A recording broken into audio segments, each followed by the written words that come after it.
Okay. Here's what we are going to do.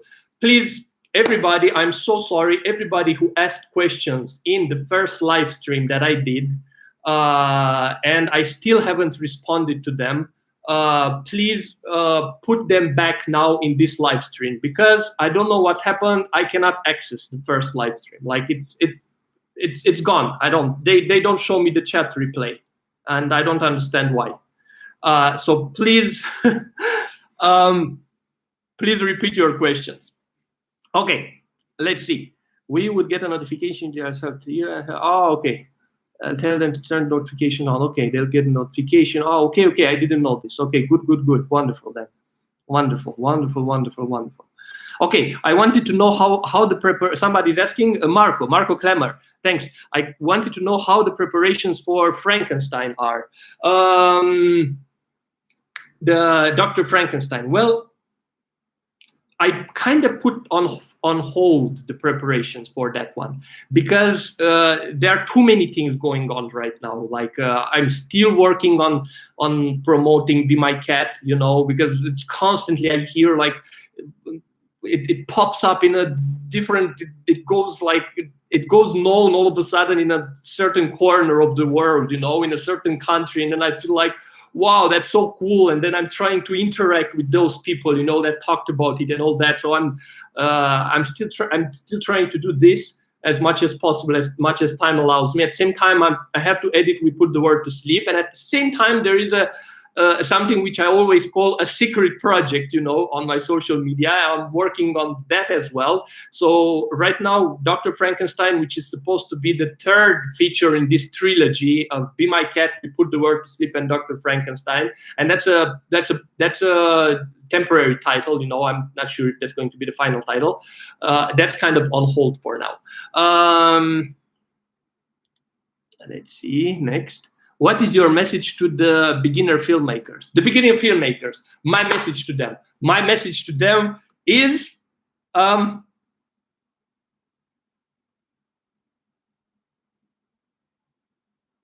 do not listen to people that have a message for you like this one. That's my biggest, because everybody will have an opinion of what you need to do in order to start into filmmaking. You know, everybody will have an opinion that you need to have a good script, that you need to have a good camera, that you need to have that type of education, that you need to have lots of money, that you need to have this. My understanding of, I mean, the best advice that I could give to you, whoever you are trying to go into, like, I don't mean like whoever you are, like, David Films asking this, but maybe others, maybe there are some more of you who would like to, you know, to start this journey into indie filmmaking. The best advice that I would give you would be like, it doesn't matter, you know, you don't need a camera, you don't need money, lots of money, you don't need actors, you don't need celebrities, you don't need like everything, all the advices that you read on the internet, you know, and all the expensive film classes that you have, they are telling you what you need. I would say you don't need any of those things. The only thing you need is passion and the thing that you discover in your process that you actually need. I don't know. Right now, you can actually do a found footage film if you have a good idea, if you have inspiration, if you have the passion, and you don't even have to have a phone. Literally, you just go to your colleague or to your classmate or to your workmate. Hi, can I borrow your phone a bit?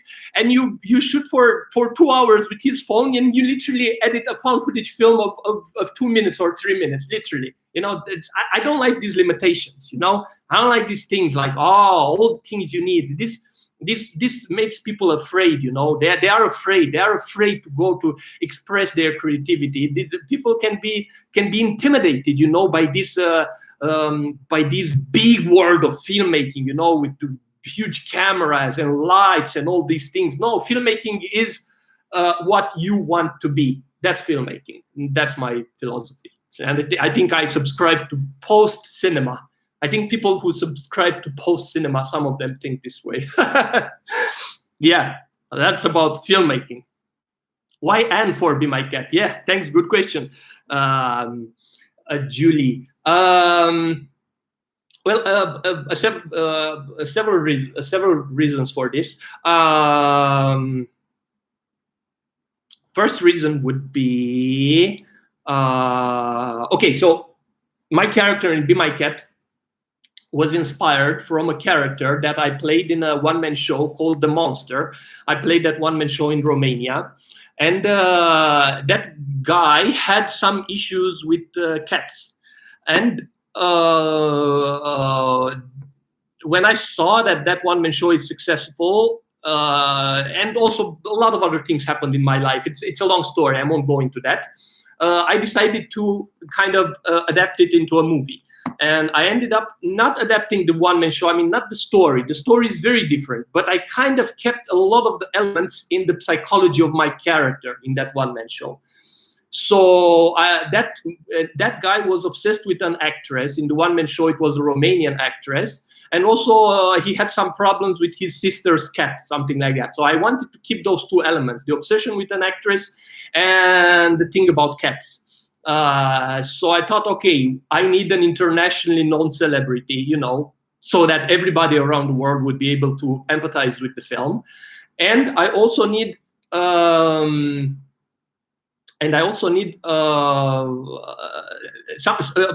that celebrity has something, has to have something to do with cats, you know. So around that time, when I was planning, when I was creating the concept of the film, I remember, and one more thing, had to be also a celebrity that I personally appreciate. Because, you know, in order to build an obsession for my role, you need to start from something real. You know, you cannot just choose somebody that you literally don't appreciate, you know, as an artist or as a human being, or like it has to have some basis in reality. You know, acting always has to start from something real, in my opinion. And then you can build upon that genuine, healthy fascination that you have with somebody, with a certain actor or appreciation. You can build upon that and make it darker. You know, you can make it an obsession. You know, so around that time I watched Les Miserables and with Anne Hathaway, and I was so much impressed by her performance in Les Miserables. And right about that time, because Les Miserables, I think it was in 2012, same year when The Dark Knight Rises came out. So I watched Les Miserables, I was like, wow, I'm really impressed with her performance. Then I watched The Dark Knight Rises. Wow, she also looks like super hot, and she's the cat suit. So I have the cat element as well, you know. I have this, it's like, it's also sexual, you know, because that cat suit and all those things. And it makes sense, you know, for a creep like this, my character, to be into that, you know, that this is getting him, you know. So I have my normal appreciation for her. I had the cat element, and she's a worldwide known celebrity, and that's it. that was the. I think it was like a wow moment. That's the thing. Sorry, I talked so much about this Anne Hathaway thing, but I think it was important, you know, because Anne Hathaway is such a big thing in my movie. You know, it's the central piece of my movie. So yeah, you had to know. How's it going? How's it going, Ryan? Thank you. How's it going? Well, it's been a rough start, because I started this live stream in a different window that I promoted to everybody on the internet, and that got stuck. And so now I started the new one here. So I'm a bit stressed, actually, you know. This stressed me. But yeah, I'm trying to get back, you know. It's not yeah, because when you have expectations, you know, and the worst thing that could have happened, you know, which is to lose connection, you know, to lose the signal, and then to have to anyway. Let's move forward. I hear you, sounds okay. I hear you, okay. Audio, okay. All good, sounds good. Thank you. Adrian, hi. A lot of us wanted to know why did you choose Anne Hathaway? I just responded to that. Why did I choose Anne Hathaway? Just shared on Twitter. Thank you. Okay. Ooh. How's it going? You sound fine. Sorry. I'm trying to scroll in this chat. You did such a great job keeping the tension going in Be My Cat. Why was the post-production? What was the post-production process like, trying to sustain that energy? Post-production. I'm gonna be honest with you. Like post-production gave me anxiety. Like post-production, like literally, but not just like literally effed up my brain. But it's not just the post-production. It's also because I didn't know how to manage, I think, very well that process. Because here's how it is. Like I had all these tons of hours of footage, and when I started editing, I would get so passionate, so much taken into this editing process, and so many details, and cutting, and trying this, and trying that, and again, and again, and again. So one day I would be sleeping, let's say, at 2 a.m. The next day I would be sleeping at 4 a.m., because I get so much into it, I'm like literally working like 15 hours a day or even more, I'm like I cannot stop, I'm working. The next day, I would be sleeping at 6 a.m. in the morning. And the next day, I would be sleeping at 9 a.m. in the morning. And so on and so on. And I went into this crazy, vicious circle, literally rolling for 2 months. Every day, I would be sleeping 2 hours later, 2 hours later. I ended up sleeping in the afternoon. I went full circle. Like sleeping in the morning and sleeping in the noon, sleeping in the afternoon, sleeping in the evening, and then again sleeping at night. And I thought I can manage it, but literally I went into anxiety. Like I think my first panic attack was after I finished editing Be My Cat. I literally fucked up. I don't know. I hope YouTube won't ban me or anything for saying the F word. I would be like, yeah. So this really effed me up, and yeah, it's crazy. It's a crazy experience. But guys, if you ever go into filmmaking, please take care of your. My advice is not what type of camera to have. My advice would be take care of your mental health and take care of your sleeping time, and don't overwork yourself, right? I mean, if you don't have the mental health, you literally lose everything because you cannot take care of anything else. Yeah, that's what and now we put the word to sleep. I'm not doing this shit anymore. Nah. No matter how close is the deadline, no matter how much oh my god, no, I'm putting some limits with how much I work on it and the hours and the times and all this. Did Anne Hathaway ever react to your movie to Be My Cat? Here's the thing. This is a question so many of you asked. I didn't have any reaction from Be My Cat, so I only have guesses. So my guess would be that she at least heard about the film, and I would say, in my opinion, I would say 50%, 50-50. That she heard about the film. I would say there is a small chance, if she heard about the film, there is also a small chance that she at least checked the trailer, maybe, maybe. But I would say there is a 10% chance that she at least checked the trailer. And to actually watch the full movie, I think there's a very small chance. I would say 1%, because I know how Hollywood celebrities, how busy they are, and they usually listen to they listen to stuff only to stuff which is featured into top festivals, and stuff which is only mentioned in top publications like Hollywood Reporter and all those things. And Be My Cat didn't reach yet that level. So I wouldn't say that she watched the film, but I think there is a chance that she at least checked the trailer. Hopefully. You're going to definitely know if she says anything, and I'm gonna be like crazy, like posting on all my social media channels. I realized I became more relaxed right now. Good.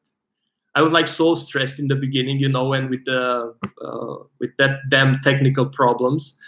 With those damn technical problems. Okay. Do you know if Anne has seen your movie? Or I already said that. Okay, I responded. The ending of the film was so disturbing because it was realistic. Do you have a real life experience or person to base the character on?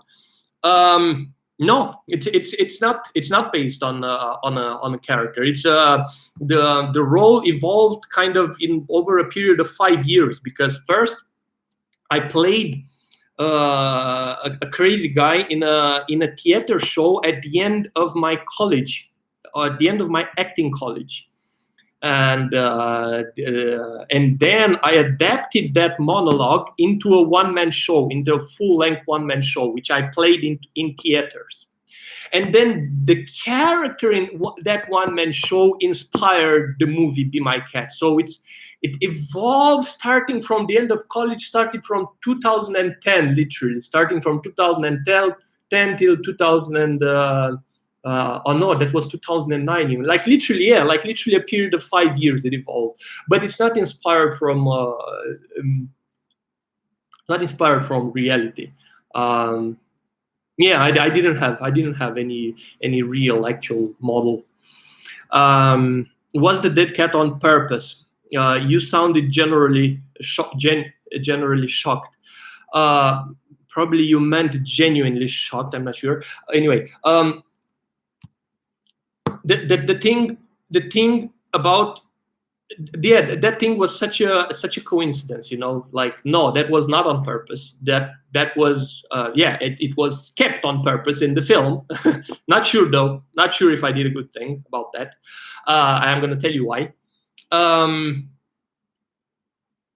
It was such a coincidence because on that street, unfortunately, from time to time there are road kills, you know, because it's close to the exit from the city, and cars on that portion of the road already start speeding up, or like kind of illegally, although they shouldn't be doing that.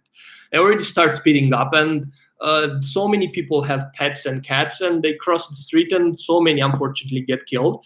And but still, I mean, it's not like you see one every day, you know. Let's say if you are a person that constantly takes walks, maybe you see one in 2 months or so, something like that, you know. And that was a huge coincidence, you know. Like literally, I was improvising. I had no idea I'm going to find it. I was improvising, like literally talking about cats. And I'm like, oh my God, the dead cat. That was my genuine reaction on the spot, discovering that dead cat. And I even had some reactions from some people saying like, oh, but why did you film? That was so insensitive. Why did you film the cat? Why didn't you help the cat?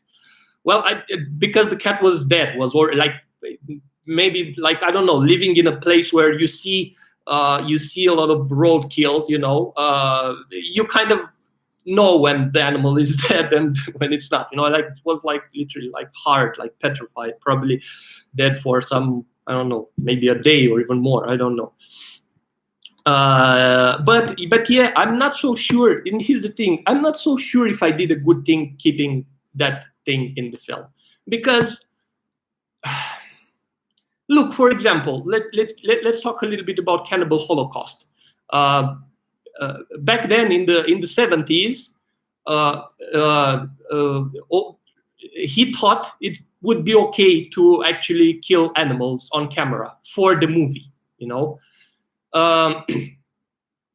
Right now, everybody worldwide, definitely, even the fans of the movie, even they say that okay, the movie is great, but that thing that shouldn't have been done. Even the movie makers themselves, they admitted they shouldn't have done that, you know, because, and you see, and I have this feeling that maybe right now the sensitivities worldwide, maybe this is not an offense yet, but there is a possibility that, I don't know, for future generations, like 50 years from now, or maybe more, maybe a lot of people will feel like, hey, like, it's still an animal that died and maybe even suffered before dying. So maybe it's not nice or sensitive for you to record the dead body of that little creature that probably was somebody's pet, was somebody's sweet little thing that they played with, and they suffered when that little creature died, and maybe it's not ethical, you know, to put it in a fictional film, in a horror movie, and to benefit financially from it, you know. I don't know, maybe I'm too idealistic about this. I don't know, maybe I'm too sensitive about this. I don't know. Yeah. I think I became more yeah, I don't know actually. I don't know about this. Let's move. I think everyone that was over there is here now anyway. Okay, I got that. It's here now. Can you share a small detail of Dr. Frankenstein? I'm really curious about that movie. That would be so premature for me to share any details about Dr. Frankenstein. That would be so premature. Yeah, extremely premature. Because even I don't know. I mean, I have some things in mind, and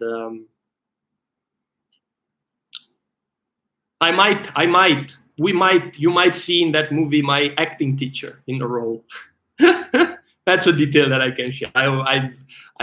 I've spoken with him like some years ago actually, and he agreed to be in the picture. But now the production has been postponed, so now I'm not sure if he would still be interested. I need to talk with him. That would be a detail. And yeah, Dr. Frankenstein. Yeah, another thing that I can say, it's not going to be like an adaptation. You're not going to see the Frankenstein. It's going to be a total retelling, you know, of the. It's not an adaptation, you know. It's just inspired. It has some elements, you know, but it's still within the Be My Cat and We Put the Word to Sleep universe, because We Put the Word to Sleep is going to be connected with Be My Cat in a way that I cannot tell you right now because I would spoil it. It's not a sequel to Be My Cat. Don't think about that it's a sequel. But there are connections, and there are some common characters, and there are some common elements. You know, they are kind of happening. You know, like in a way like the Marvel universe. You know, or not the Marvel. I don't know. I'm not a fan of the Marvel. I'm also not a fan of the Conjuring. But I think they did with the Conjuring the same thing, right? They did the Nun. I think the Nun was part of the Conjuring universe, I believe, and a different team. Anyway, there's something like that, you know, like all these three films are going to be part of, or if not part of the same universe, anyway, kinda. I'm loving this. Thank you, Julie. During the filming of Be My Cat, the first actress, Sonia, actually called the police. What actually made her call the cops? When did it go too far for her? Okay, here's the thing, the misconception about this. Sonia did not call the cops out of character herself. Sonia called the cops in character. Because here's the thing. We had this language switch, you know, in order to differentiate between my relationship, between the indications that I was giving to the actresses as myself, you know, in order to differentiate from that, in order to differentiate the indications that my character was giving to the fictional actresses played by the real actors. Oh my God, this is so fucking meta, even I get lost in it. Okay, in order to differentiate the real relationship between me as director and the real actresses, between this and the fictional relationship between the fictional director played by me and the fictional actresses played by the real actresses, we had a language switch. Whenever we were talking in English, that meant that we are in character. That meant that it's the fictional director, fictional actresses. Whenever somebody would switch to Romanian, that was a sign that we go out of character. So this way, we all of us felt safe, you know, because that worked in a way like a safe word, you know. So if at any point anybody would feel unsafe or uncomfortable, they would just switch to Romanian and everything would be okay. You know, we would be back to ourselves. You know, we would know that it's ourselves. So in that scene, because she's still speaking English. Although I had no idea that she was about to call the police. Here's how was that thing. I told Sonia, hey, during improvisation, you need to do something to reject my character, you know, without telling me. Don't tell me what, but you need to find. You need to find the solution. Yes, I don't actually, guys. Like, I don't remember. Did I actually tell to Sonia, like in real life, hey, you need to find this? I don't think I told her this anyway. But that was the point. I told her that, hey, like, you need to find a way. I don't think I said solution in reality, you know. I think, Sonia, I need to find a way in order to actually reject me for real, you know. That thing is in the movie when I say that to her, but that was anyway. It's so much film within film that even I get confused sometimes. Yeah, so I told her you need to do something to actually reject me like for real, you know, and don't tell me what. And while improvising, I had no idea. She actually decided to call the police, and she called the police for real, you know. So I was a little bit scared because she did it so. She was so real when she did it. Because she said, you won't have your fucking movie. You won't make your movie. And when she said those things, like me knowing Sonia, the way we were talking, the way I was talking to her before, she was damn real when she said that, you know? Like if she wasn't speaking English, if she said that in Romania, I would have been like, fuck, like I would have I would have been like, oh my God, shit, that's it. This production, things are bad, you know, like she's literally threatening that we won't be making the movie, and she felt threatened. But no matter, regardless of how real she was and how believable she was, emotionally, everything, because she didn't switch to Romanian, because she kept speaking English, I knew that this is still in character. So this is the thing that really, really, really, really worked so well for that production, because we could achieve unbelievable levels of realism to a point of even you not knowing if the other person is real or not. And the only thing that made us still know, hey, calm down, this is not happening for real. We are still acting, is the fact that we were still speaking English, you know, like nobody made the switch. With some minor exceptions. There were some minor exceptions when I told the actresses, hey, in this moment, it doesn't make sense for you to scream in English. You need to scream in Romanian in these moments, obviously, because you realize that the situation. So there are those exceptions. So when you see the actress is screaming in Romanian, that doesn't mean that all actresses tried to switch to Romanian because the stuff was becoming so much horrifying for them. And no, there are some little exceptions to this rule that we put in place. Okay. Poor Adrian. Yes, thanks, Marco. Yeah, I was really down, you know, when this live stream went down, but now I'm good. with you being that, with you being the king of found footage films, to me anyway. Wow, thank you so much for this. Wow. Can you give us some background or fun facts of behind the scenes of We Put the Word to Sleep? Fun facts of behind this.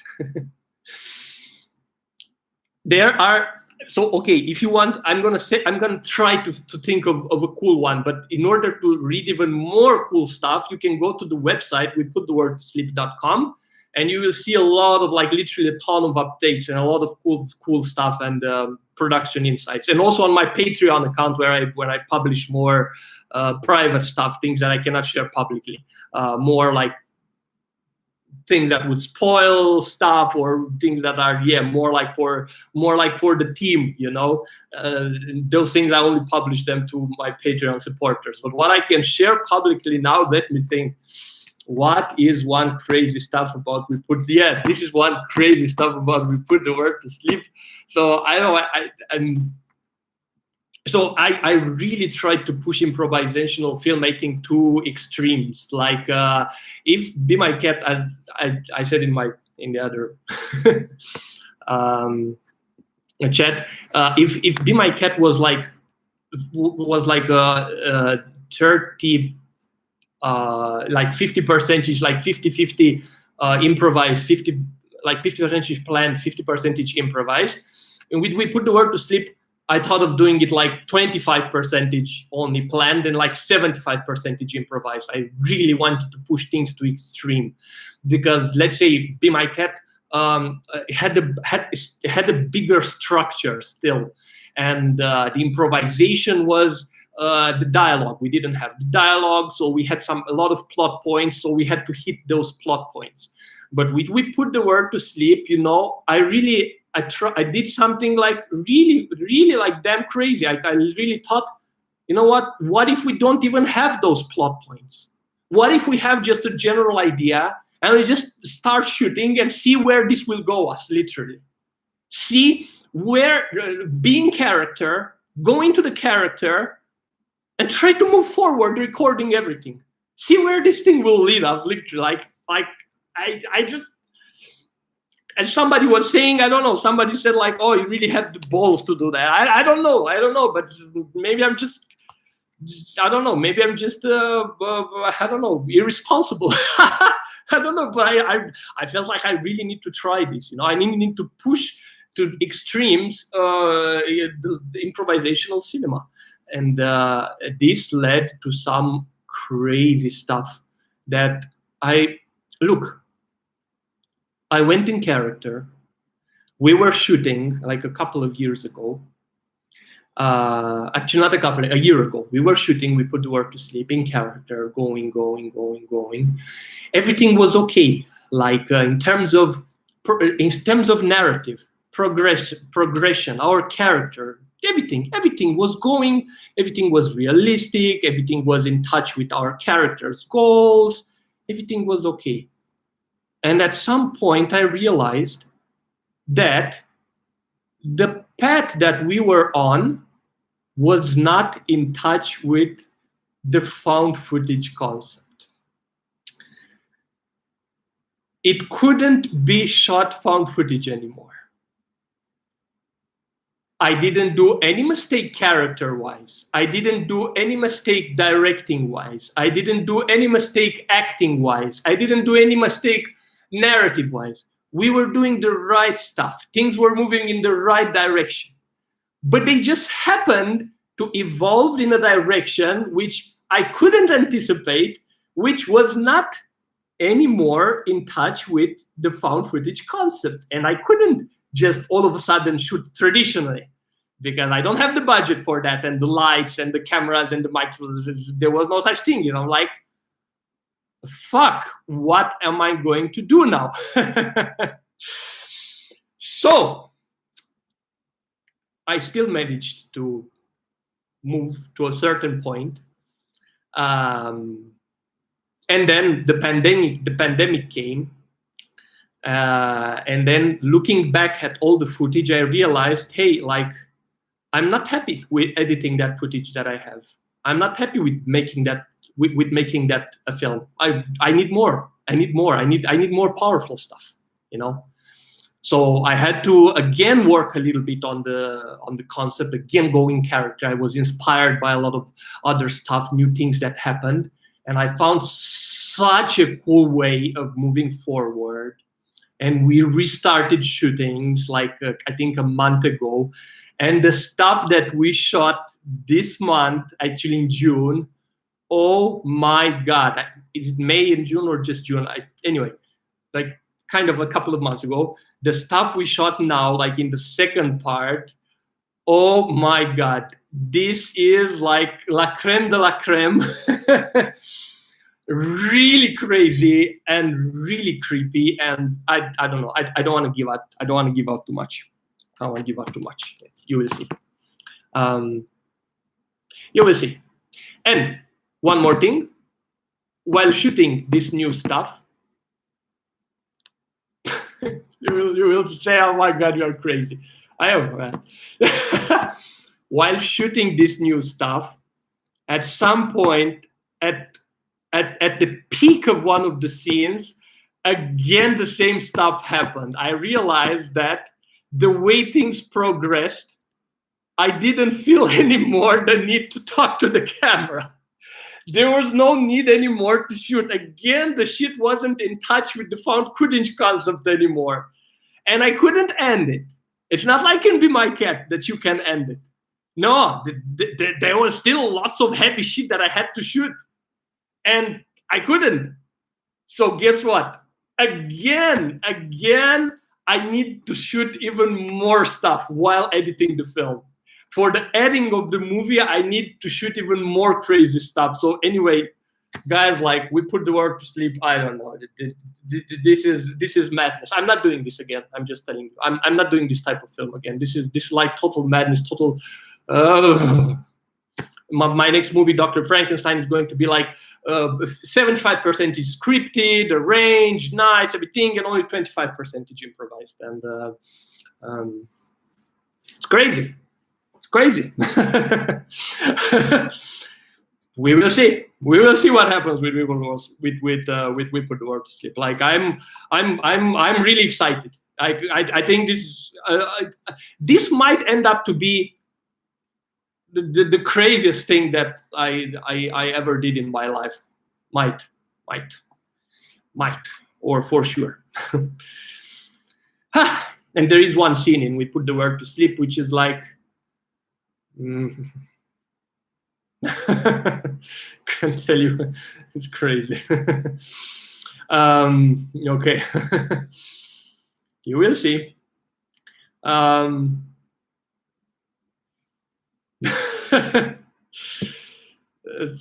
Yeah. I still have that scene in mind, right now. That's I'm like this. Like, it's like feeling like giving you something, but I cannot give you anything. It's just the only thing that I can say to you is like just like that scene. That's like. And when you will see the movie, you will see that scene, and you will understand. This is the scene he was talking about in the Q&A. You will understand it. Yeah, crazy. You will see. Distribution in place before or after you shot Be My Cat. Oh yeah. No, there's another question. Can you give us a slight synopsis of We Put the World to Sleep? Okay, let me answer to this one. So the synopsis was about these people who go on a journey to make a movie about ending the world, and while making that movie, they get lost in their. Excuse me. While making that movie, they get lost in their characters, and they decide to end the world for real, and to actually use the budget of the film to end the world for real. That was the initial concept of We Put the World to Sleep. But as we were improvising, shit went in so many directions, unexpected directions. And then the short film that I was planning to make, Source of Evil, came, and then I realized, hey, I'm not making short source. I'm not releasing the short film separately. I will include it in We Put the World to Sleep because it connects so well to the story. And this created a new storyline in the film. And as I told you, again, even that storyline changed. And it's going to be such a journey, this film. Can you give us a slide? Do you have distribution in place before, or did you have distribution or before or after you shot Be My Cat? I did not have any distribution in place for Be My Cat. I did not have anything in place for Be My Cat. It was just me having a camera, which I never shot. I never used a camera. I never had a camera in my life before. That what you see recorded in Be My Cat, it is me, Adrian, for real, for the first time in my life recording something. So yeah.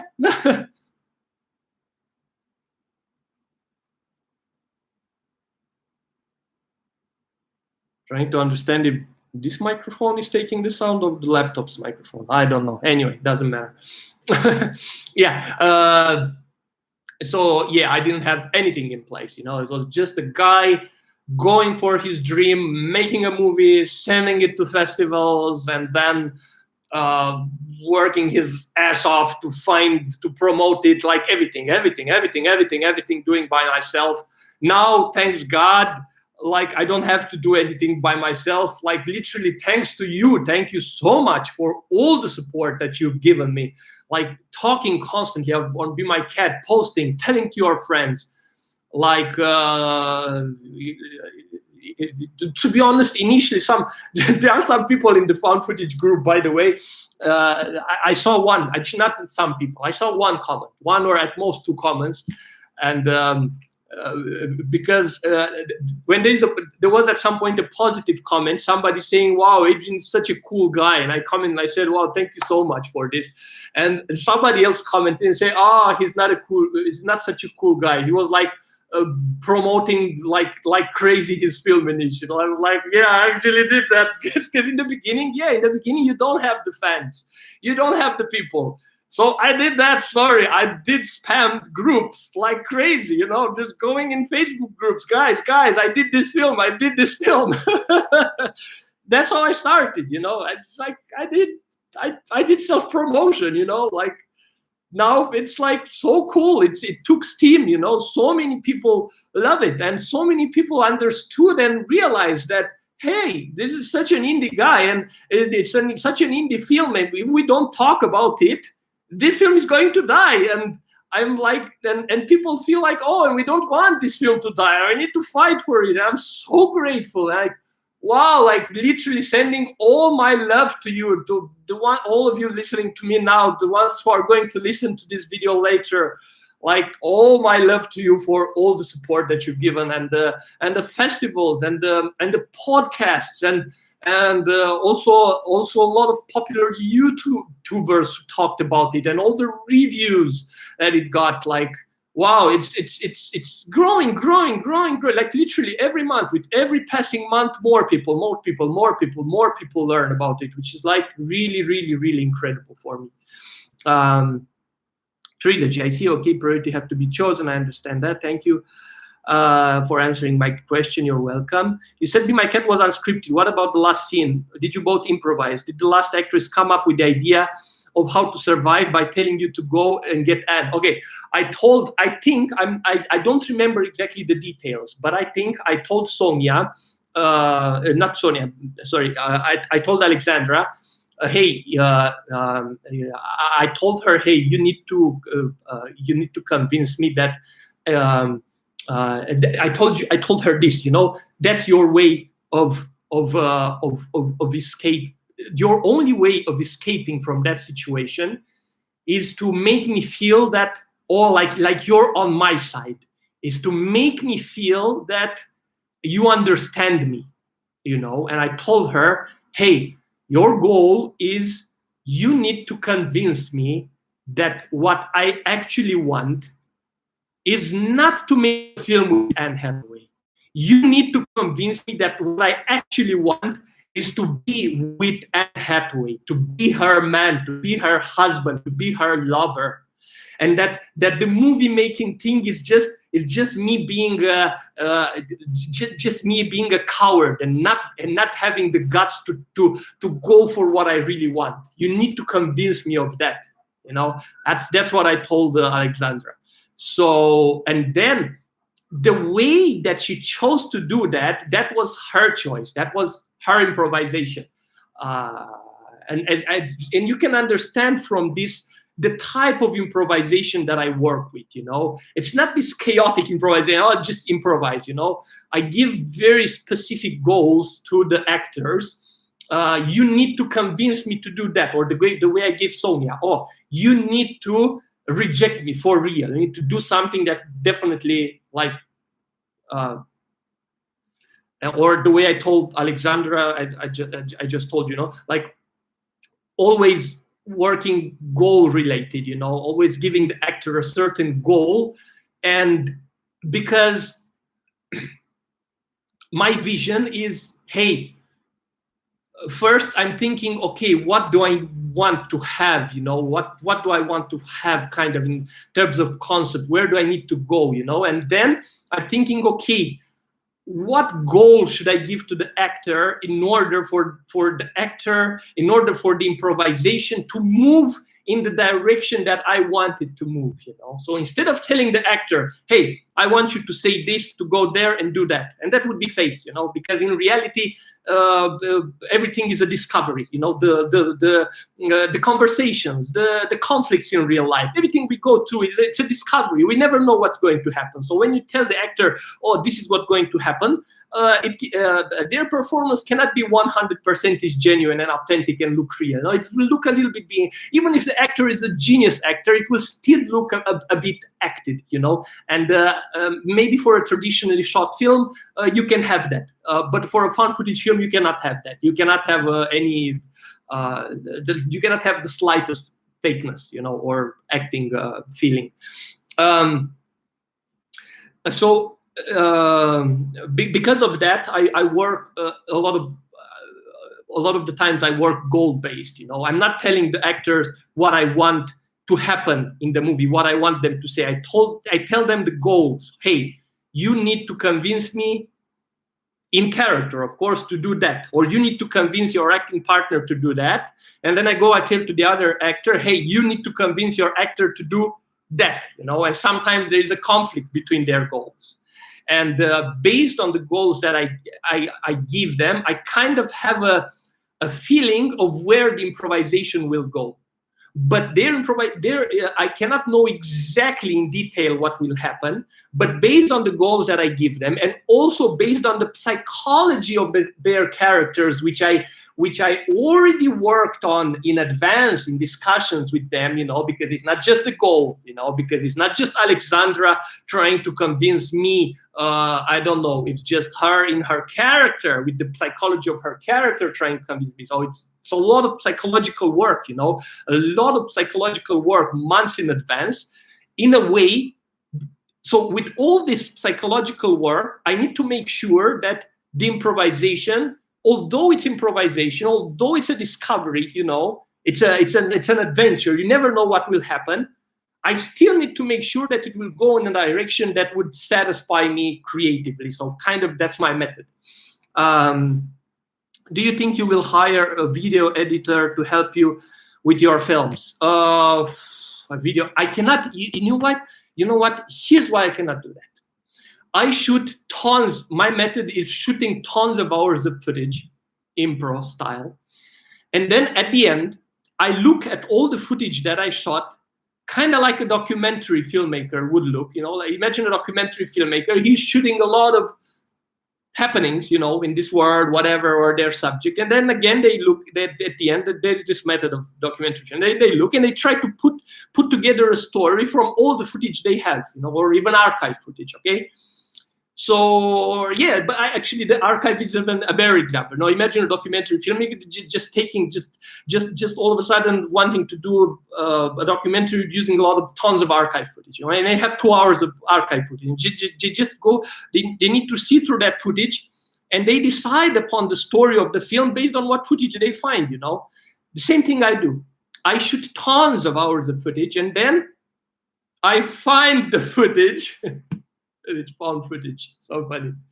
I actually look at it as it's actual found footage, and I'm thinking, okay, how can I put this together into a story? Of course, I'm exaggerating a bit now because I already have it, a kind of how I could put it together into a story, but so many details are not. Oh my God, I realize I'm talking so loud right now. I'm speaking so loud. I'm losing my voice. I need to slow down a bit with my level of my voice. Yeah. What was I saying? Yeah. So because I shoot so much footage, I need to be the one editing the film, because I literally write the film while editing it. You know, I realize, hey, this can go here. This can go there. Practically, I build the story, the final details of the story. I build it while editing the film, because if I allow somebody, not allow, if I hire somebody else, you know, to do the editing, as a lot of people say, you know, hey, it's much better for a different editor to edit your film, not yourself. If I do that, then they wouldn't know how to edit, because there is no script. You know, it's not like they can have a script and then they look, and then they just have a ton of footage, and they would end up being the writer at the same time in the end, you know, just by editing it. And of course, that wouldn't be a problem, but kinda, I want to be the writer as well. Yeah, like I want to have creative control, yeah, over the editing stuff, because it's so much connected with figuring out the last details of the story. I love the original Suspiria. I watched Suspiria. Yeah, I can't say I'm like so about Suspiria. This is just a second, because the chat went crazy a bit. I so good to see you too. Just a second. Go back to the chat, to the questions. Was the dead cat? I've already answered this.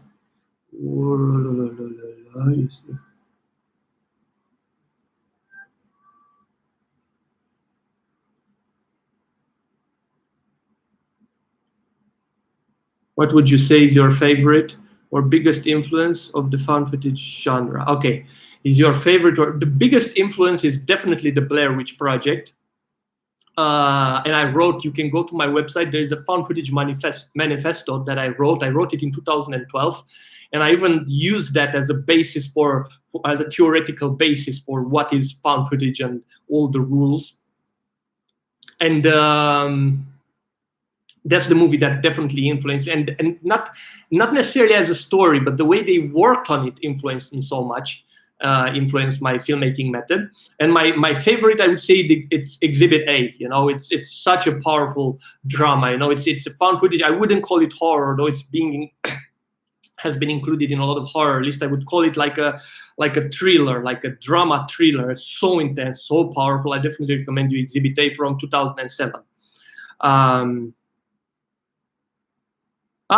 Thanks, Shane. Love your energy. Thank you.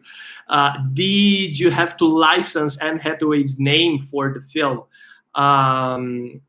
No, because I'm actually not using Anne Hathaway's name. I'm always saying Anne. There's Anne. Everywhere there's just Anne. You know, and I intentionally did it this way. You know, and because I thought, okay, if I am ever going to have a problem, there's only one single moment in the film when I pronounce her entire name, Anne Hathaway. And I thought, okay, worst case scenario, in case she sues me, whatever, I just go edit that Hathaway, that second out, and it's going to be only Anne. Hi, Adrian. Is you enjoying being an actor in one of your films? At last, after missing out on Be My Cat film for Anne. Well, I think especially now in the because of my because of this, it was a little bit it was a bit hard, I think, for both of us to adjust our our creative visions, and because Duru, for example, she was not a found footage fan, or she was also not an actor who worked a lot of improvisation before. So we both had to adjust our creative visions initially.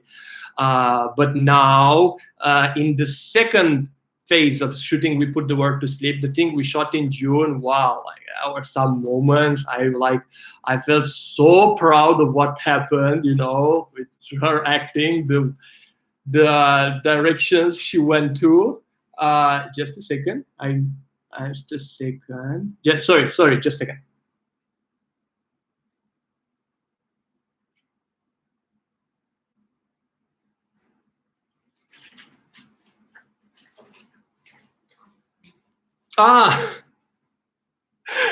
Yeah. So okay, I understand. Yeah.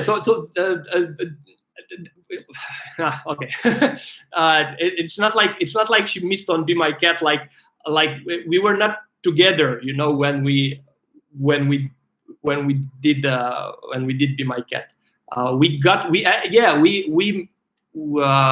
But I don't think like missed on Be My Cat. I don't think missed on Be My Cat means that like she didn't get the part. I felt like it feels more like she missed on Be My Cat because we were already not together anyway.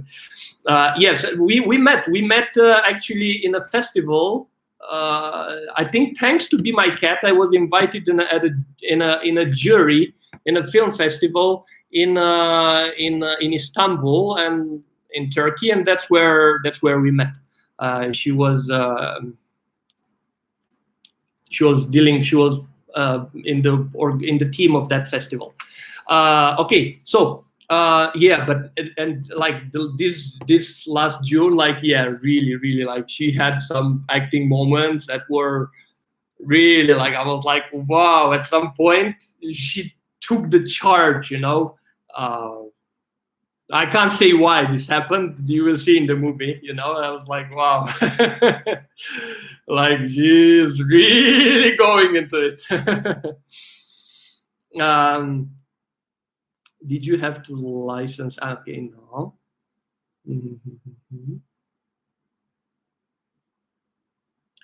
Who here is in the found footage Facebook group? I am. Yeah, I am as well, of course. It's that group helped me so much, so much. I hate, like, guys, because I'm already talking like for an hour. I've been too loud, and I think I'm gonna slow down a little bit because I'm also getting tired. So you will excuse me now if I'm going to be a little bit more calmer. Conserving my energy because there are tons of questions still that I need to answer to. Thank you, you're brilliant. Thank you so much. My favorite thing about Facebook, yeah, I would say so. Like, literally, guys, like, if you are a found footage fan,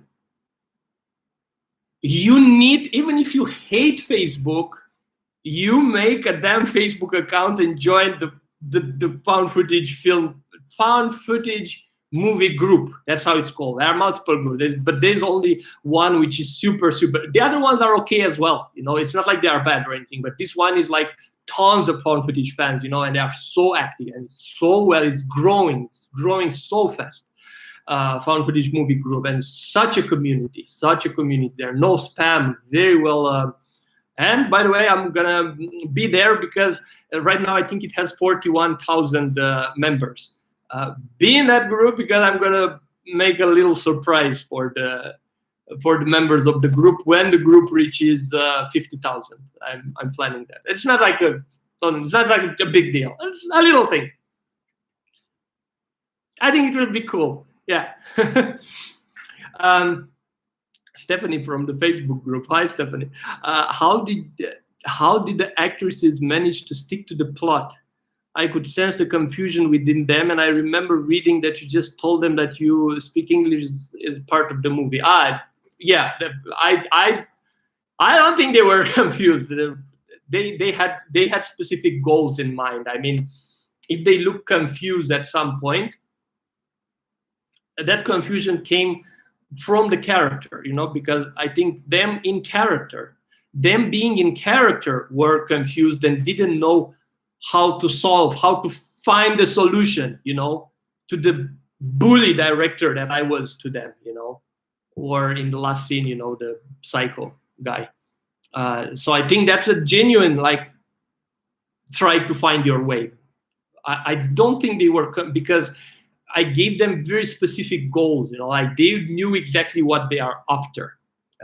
So that makes me think that confusion was in character, or mainly in character. That's like, let's not say 100%, but mainly in character. There was any scene that you were scared to do on Be My Cat?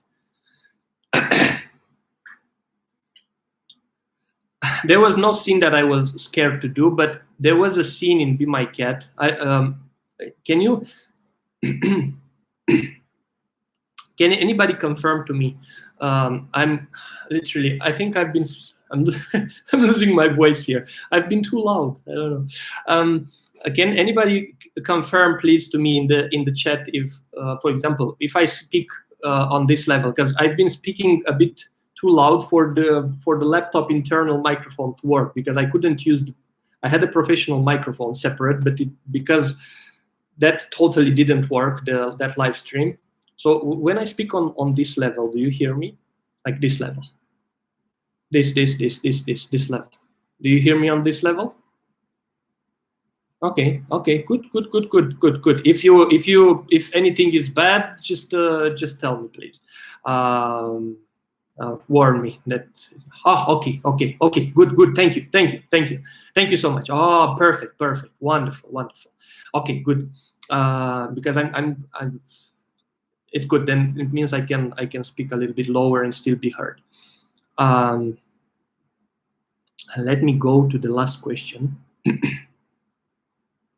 Yeah, you asked me, did I ever get scared to do a certain scene, or were you afraid to do a certain scene? I don't think I was like afraid to do a certain scene, but I think the scene in the basement creeped me out, because I think it felt so real. I think it creeped me out even in character, you know, because I really found myself I really found myself in character, and Florie's screams were so real. I really got this, as if, you know, although that wasn't real blood and so, you know, but as if you know, as if this was happening for real, you know. I mean, there was actually, you know, the smell of blood in the air, and this depravity of human nature, you know, somebody being cut to pieces in a basement, you know, and I was having fun doing that, you know. At some point while being that, I realized, fuck, like, I think I got scared of myself, literally. I got scared of the moment when I was like, la la la la la la. She was there screaming in agony, and I was like, la la la la la la la, you know, like I think I became for a second self-aware of the level of how do you say in English? Of the sadism. I cannot. I became aware of how sadistic I was, and that moment, I think, and I was literally scared of myself, yeah, and that creeped me out. That gave me creeps, and I think it's, even for myself, that scene is a scene that is hard to watch with Flory screaming. I think it's so real. Oh my god, like.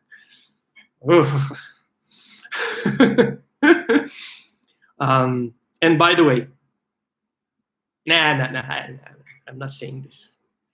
I want to be misinterpreted here. Was the dead cat on purpose? You sounded generally shocked. Yes, I think I said about this before, right? Let's repeat, because I think I said this in the first live stream, which got cut off.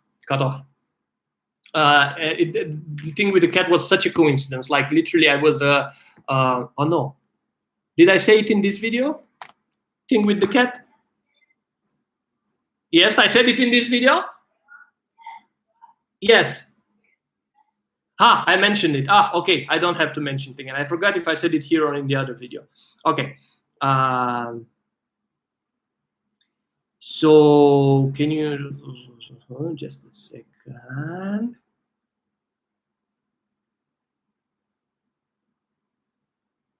How did the actress manage to stay?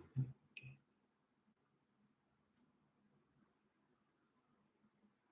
There was any scene that you were okay? I said.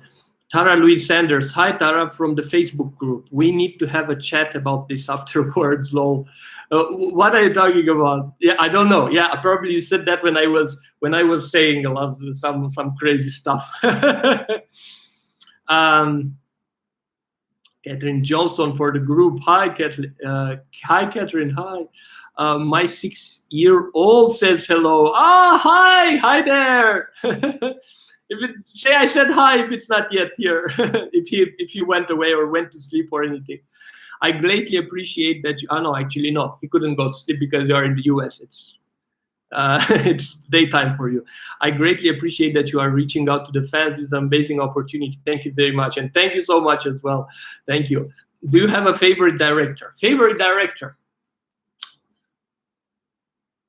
I think I have favorite films. I don't think I really have favorite director. I think I always have favorite films and favorite performances. Because I don't think I have a director from whom I like everything, or I don't think I have an actor from whom I would watch everything. I think I'm very, very, very selective of the things that I watch, and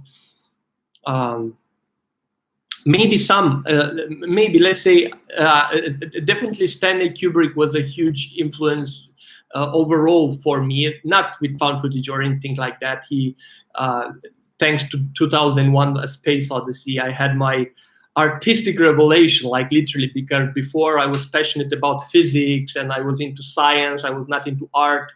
And 2001 A Space Odyssey opened my eyes, and I had this huge revelation seeing that scene. I think the scene with the monkey crushing the bones as a teenager. I was like, oh my God, like that's when I understood film. That's why I understood film as a form of art, not just pure entertainment. Because before, I think I was watching more like films like, okay, films. Still some I liked, some I didn't like, but I was not aware that I'm watching a work of art, I was not aware. And when I first became aware, I think that was the beginning of everything for me artistically. So the Stanley Kubrick was a big influence, and I would say Michael Moore was a big influence with his documentaries. And by the way, Michael Moore, with his documentary style, him going around with the camera and talking, he influenced Be My Cat. Like, this is such an interesting influence. Like his style, being on camera and all those stuff, yeah, actually influenced it. Like I learned a bit. I learned a bit of talking to the camera, found footage, not just for found footage films. I learned also from Michael Moore, from his documentaries, regardless of what you think about his politics, But him just exposing himself, just putting himself out there, that inspired me. Because how many documentaries do that, how many documentary filmmakers, like totally, like being like, not just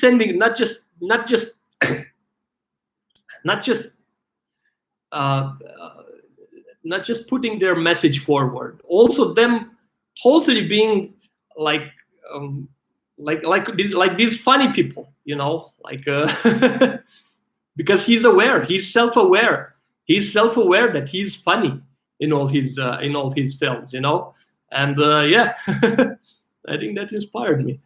So I would say if I'm to talk about directors, maybe Stanley Kubrick and Michael Moore. Hi from the found footage group. Hi. From Manila, Philippines. Wow, hi. From Canada, British Columbia. Hello. Were there any moments you felt like I'm pushing these actresses too far, given the script idea of the scene was vague? Actually, I didn't feel that. I didn't feel that in any moment. I didn't feel like I'm pushing them too far, because they were informed in advance that this is going to be with improvisation. Actually, the contract, just to be sure that the actresses will know what to expect, the contract had some clauses which were worse than the reality I was actually planning. You know why?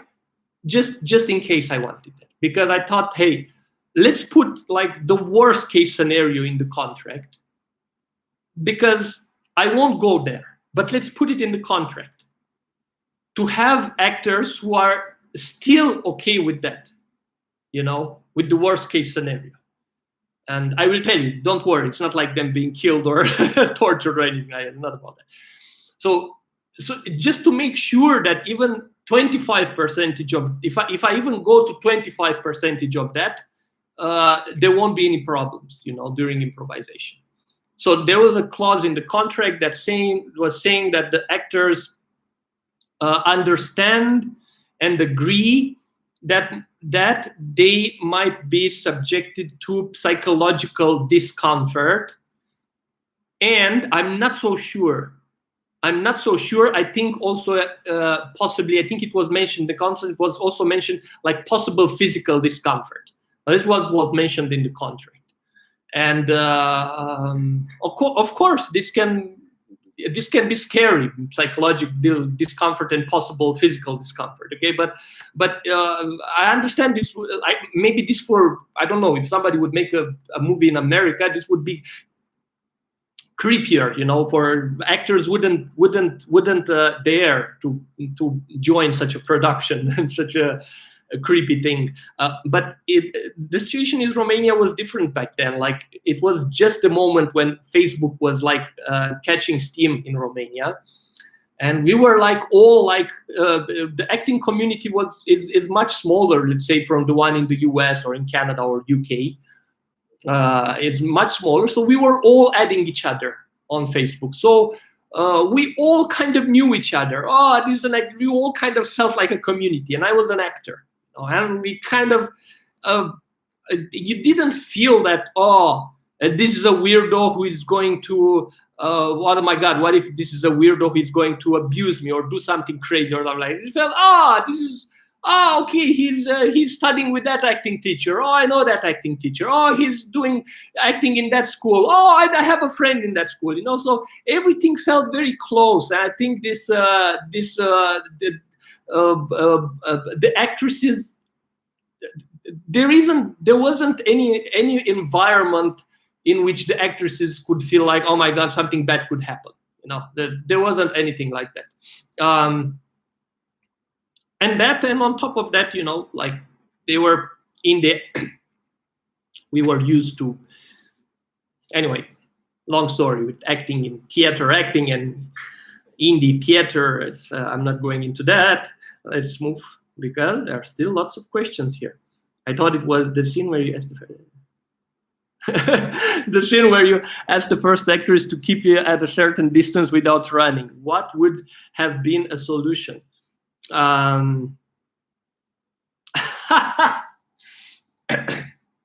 don't know. My best answer to you is that I don't know, because I was also curious. Let's see what solution she might come up with. Okay, so let's think about this. I thought, okay, there are two ways. Maybe she finds a solution, but most probably she wouldn't find a solution, and she would be put into this impossible situation, and this would bring out some powerful conflictual acting moment from her, you know, because her nerves would be put in character. I mean, you know, pushed to extremes, you know, and this would bring out some great acting. And at some point there was this was the only serious problem, I would say, that we encountered while shooting that scene. There was a guy like this. There was this bully, there around. I think he was drunk, and he started saying something like, saying something to her, something sexual, and he was bothering us, So at some point we had a talk, I talked with him and was trying to get rid of him, because he was causing problems, and he interrupted the recording. For example, the ending of the scene with Sonia, when you see that the camera cuts off, that's when the guy intervened, literally. And the guy intervened and started causing problems for us. And then totally, initially I kept recording. I thought we are going to get back, but we ended up talking so much with that guy to try to get him out of for him to not be a problem anymore for us, to be able to continue shooting. But by the time we talked with him, we were like already out of character. The creative process was broken, and that was such a pity, actually, because Sonia said, "Oh my God, I was about to go to tears, And it's not like she's complaining about this. She would have loved that, in character, to go to tears, because that would have been such a powerful acting moment. She wanted that, and unfortunately it didn't happen. So yeah, shit happens in this type of shooting with guerrilla style. You never know what crazy person out there, just feels like has the right to intervene and mess things up. And what is a great scene? Yeah, great question indeed. Do you watch other European underground independent horror films, like from Germany? Well, I do you know what? Like in general, I have so little time to watch films. Like mainly what I do all day is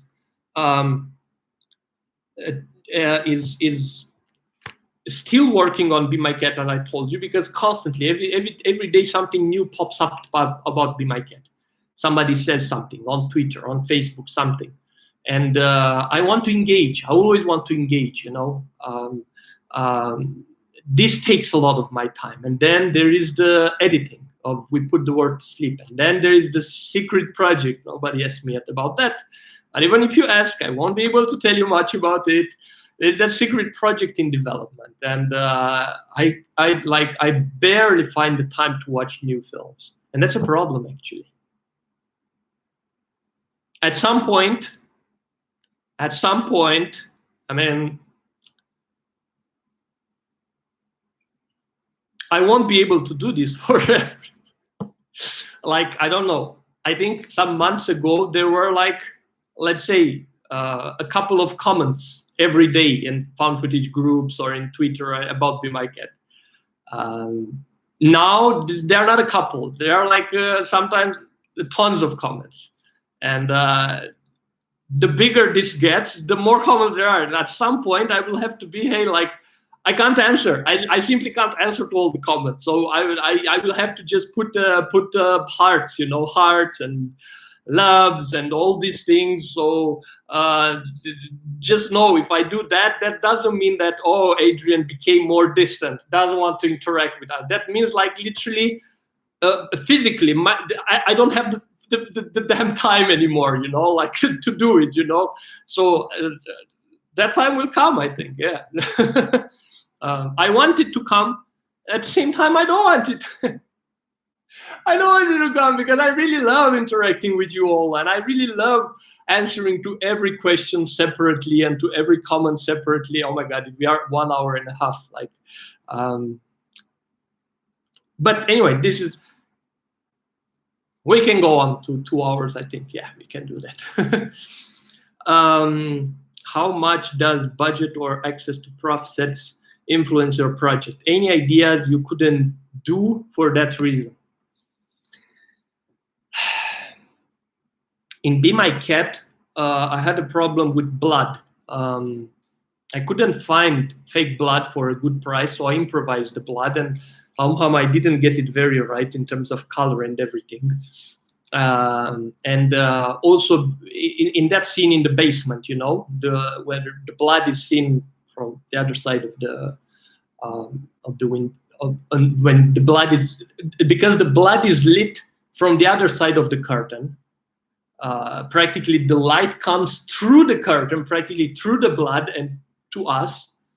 That combined with a blood which didn't have, I would say, the perfect color, and also the light coming through it, really made it in a way that I'm not satisfied. And to be honest, I wasn't fully bothered till somebody said that in the beginning. Somebody said, hey, the blood doesn't look that real. Not everybody. Like, some people really think that, wow, that's so real, actually. So I would say 25% of people watching Be My Cat have a kind of a problem with the blood, you know, that it doesn't look real. And I don't like that. You know, I wish I would have done it like 100% realistic. And yeah, so yeah, I encountered that problem. And back then, the only place to order some good fake blood was from abroad. You know, I couldn't do that because I was in a hurry and blah, blah, blah, and blah, blah. And now we put the word to sleep, I encountered, I think, we put the word to sleep, I encountered many more problems of this kind.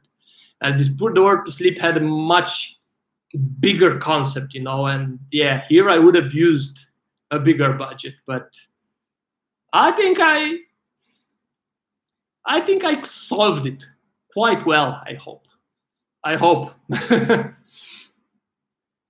I'm sorry, that was funny, huh? I love when he says sweet love. Thank you.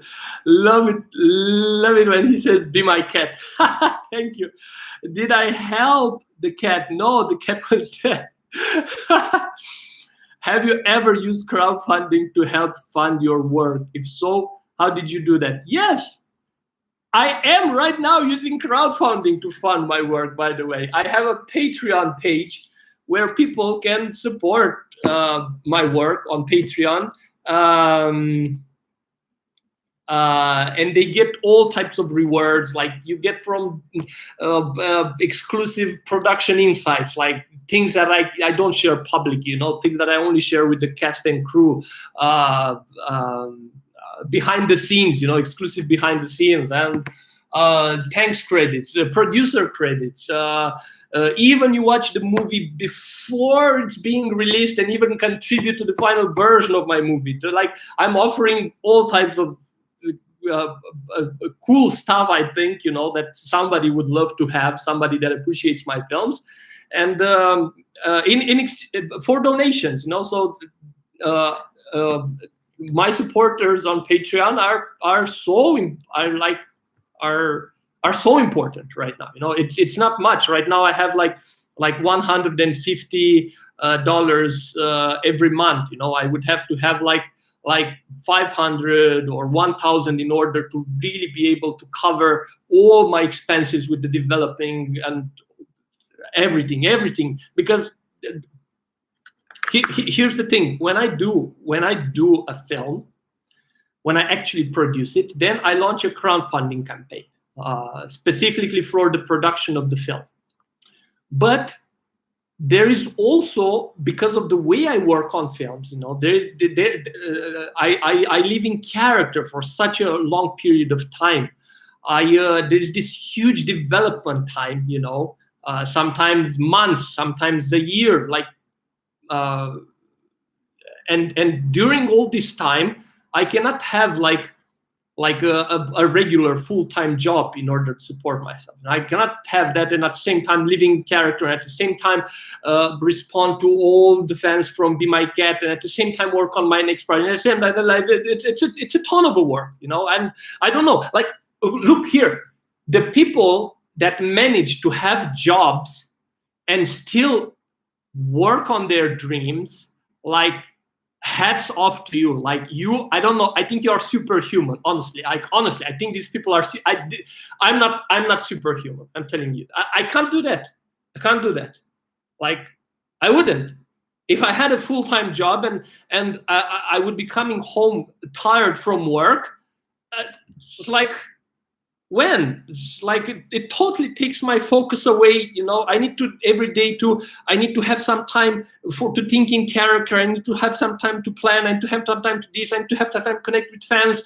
I need to do the editing, do this, do that. There are 1, 2, 3, 4, 5 social media platforms. I need to make a new post. That new post have to be written in a certain way on Facebook. Then I need to make it shorter for Twitter. Then I need to make it in an image like for Instagram. And then I need to respond. It's like I'm just giving you, and this is just interacting with fans thing, you know. It's like constantly. It's like a way of living, you know, for me. Like being an artist and making films like a way of living. So I don't know.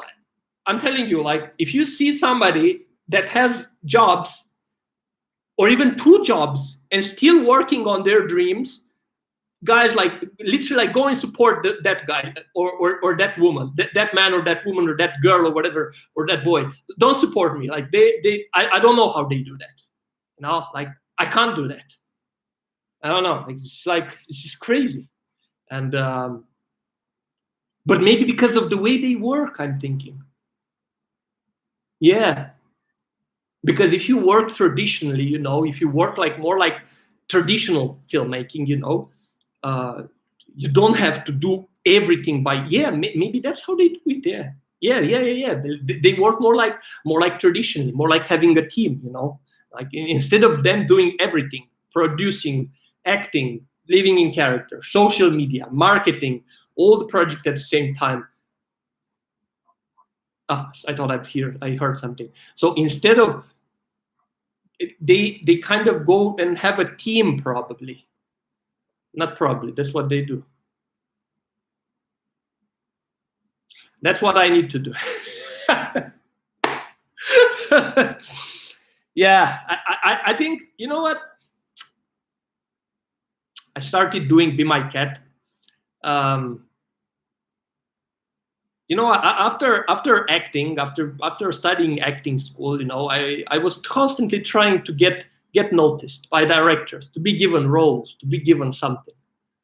I was working my ass off to get auditions, to get this and that. But when I realized that everything is so much connection based and I don't know, I felt like it's this.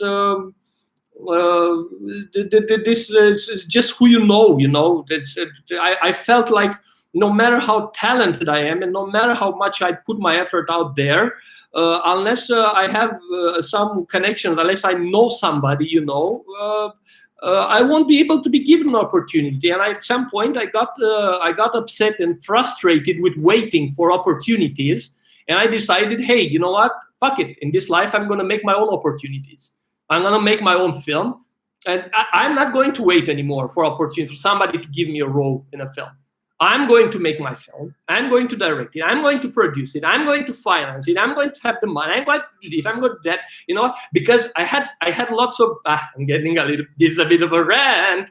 I got a little bit upset at some point. You know, disappointed with people. You know, there was at some point a guy, a theater director, who was constantly promising me that, oh, your one-man show, we are going to take it in our new theater and this and that, and constantly promises and broken promises. And I got so much disappointed with this, and I said, fuck it, you know what, from now on I won't depend on anybody else. I'm not taking this risk anymore. You know, I'm not saying that there aren't trustworthy people out there. There are, but I'm not going to try anymore, like, to trust a person, waste 1 year of my life and realize it was not trustworthy, and then again try another person, again waste a year of my life, and let's say waste 10 years of my life till finally I find a trustworthy collaborator. You know, I said, I'm not going to do this. I'm not taking. I don't have this. I don't feel like life is short. You need to do stuff. So I thought, okay, you know what? I'm going to do everything by myself, and that's how I will be sure that the product. Although it was crazy hard, although it was hellish, you know, doing everything by myself, but this way I was sure 100% that all my work doesn't go to waste. Now, because when you are in control of everything, you know, the only person that can disappoint you is yourself. Only you can disappoint yourself. And I was too passionate and too much obsessed, to a point of obsession, you know, with what I was doing, that I knew I wasn't going to disappoint myself. So But now I need to learn. I think now I need to learn to work differently. Like, damn it, I need to learn to work differently. Yes. Like, I need to do that. It's important. And I'm already learning this one. There is a secret project that I constantly talk about. By talking about, it's like me saying there is a secret project. That, yes, because I literally cannot say a word about it, like literally a word. There is, and this one came to me literally. This one came to me as a result of Be My Cat. Like it's a dream come true. It's like literally somebody with more power in the industry than me literally discovered me and said, hey, I love what you did with Be My Cat. Would you be interested in being part of this project? I was like, oh my God, fucking yeah. Of course, I would love to. Yeah.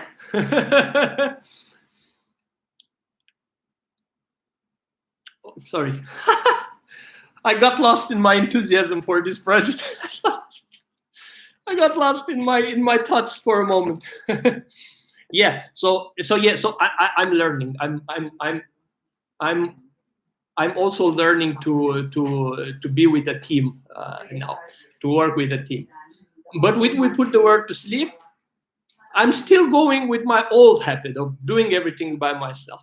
And this takes all my time, and that's why I launched that Patreon account. My hope, to be honest, is to be a studio filmmaker. That's my dream. I don't think my dream is to become this indie creator with, let's say, a ton of supporters on Patreon and making, I don't know, $5,000 a month just from Patreon and having this. I don't think my dream is this. I think my dream is still being having success in Hollywood. Like getting to Hollywood and reaching a level of trust in the industry to a point of being given a huge budget and being given a decent amount of creative control, and being well paid, and not having to worry about doing everything by myself, not having to worry about marketing and about all these things, That's my dream. But if I have a feeling, I think, I'm not sure. Okay, I'm not sure, but I think there is a chance that if I am going to, and I think I'm going to reach that. I think I'm going to be. I'm going to make a studio. I'm going to make studio. I'm going to be a. I have this. I don't know. I have this feeling, and I don't know. I think. Also knowing myself, knowing being crazy, like being ambitious, like you know what? Sorry, I'm constantly jumping from one thing to another instead of answering your question. But I got into something that is kind of deep and personal for me, and I feel like sharing this with you. I think I am a person that is very unhappy from not doing what they like in life. I don't think I have a tolerance for doing stuff that I don't like. At some point, I was hired at a theater. I was a collaborator, not full-time, more like a part-time thing. And I hated the way they were working on that theater. And it was not even a full-time job. It was a part-time It was a part-time job. Exactly. It was a shitty job. It was a part-time job. And still just being a little bit there and doing, and I was still an actor in that thing. But just because I hated the way it was being done, it drained all my energy. Like it was eating me alive. I realized, hey, I am not a person in this life that can tolerate things that can tolerate doing things that don't have to do with my passion, and I don't like doing. And this, in a way, and I think this kind of forces me in this life to always fight to achieve my dreams at all costs, you know. And I don't mean by at all costs by like sacrificing other people's lives, like in Be My Cat, you know. It's I don't know, fortunately or unfortunately, by sacrificing my own life to a certain extent, you know, like not being able to really have a social life or deal more with personal stuff, you know, and constantly being into the filmmaking and acting mode, you know, and dealing with this. Yeah, so knowing that I am this way to a point I would say probably even being unhealthy, you know. I'm too much of a careerist, I would say, even to a little bit of an unhealthy, knowing that how I am. I think at some point, you know, because if you knock again and again and again and again and again and again and again and again and again on the same door, it will open at some point. You know, no matter how I don't know, there are doors even in Hollywood that can open, you know, if you knock enough times, you know, on those doors. So I have the feeling that I will reach there at some point. I think there are two options. If I will be able to have creative control and still do the things that at least, you know what, I don't even want full creative control, just half, you know. If I can do at least half of the thing I'd like, and the other one is listening to fans, because you know what, here's the thing, I'm not a person so much about creative control. I think I'm a little bit of a paradox on this, because I care so much about, I even asked fans about, we put the word to sleep, like what are the genres that you would prefer the movie to have, you know. So I even you know, and some were saying, oh, don't listen to us, like follow your own idea and stuff like that. Yeah, but I feel like listening to you, you know, like I feel like listening to that. I feel like doing something that you would want, not only what I want.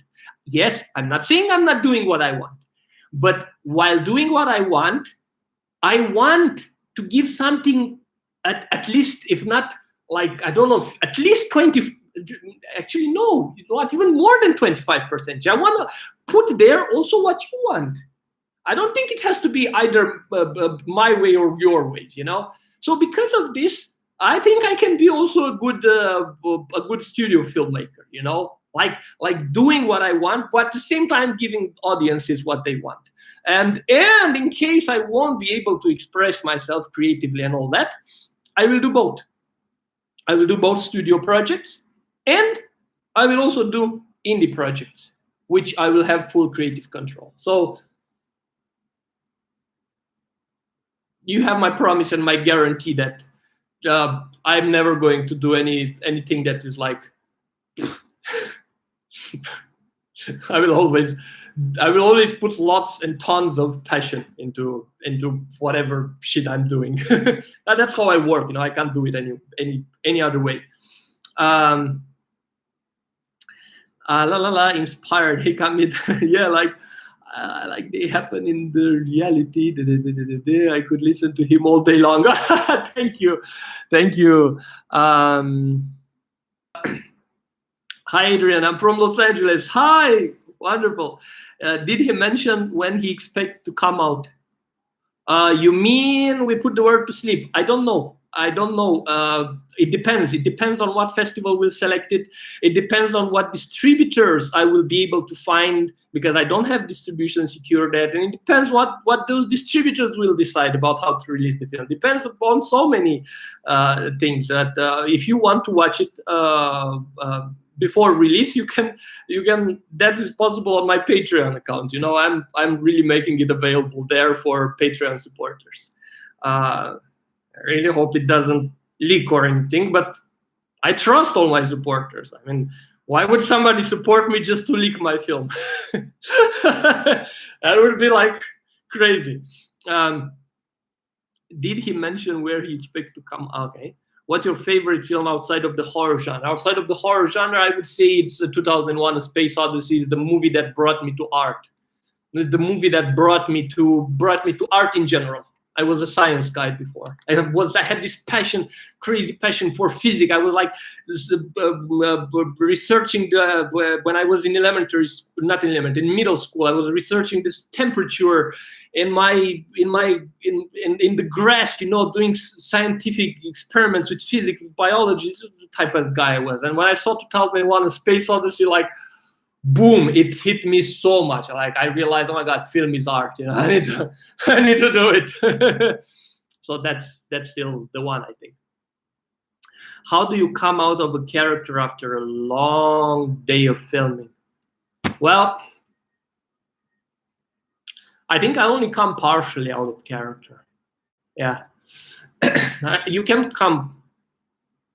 Yes, I think only, or you put it on standby, I think.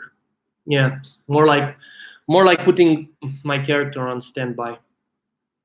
Not really coming out of it. It's like imagine, like, half of the brain is you, half of the brain is for your character psychology. When you go into the character, you put your psychology on standby. You don't totally cancel, because totally canceling it means you've gone crazy and you get lost into your character and you just actually go and torture and kill the people while shooting the film, for real.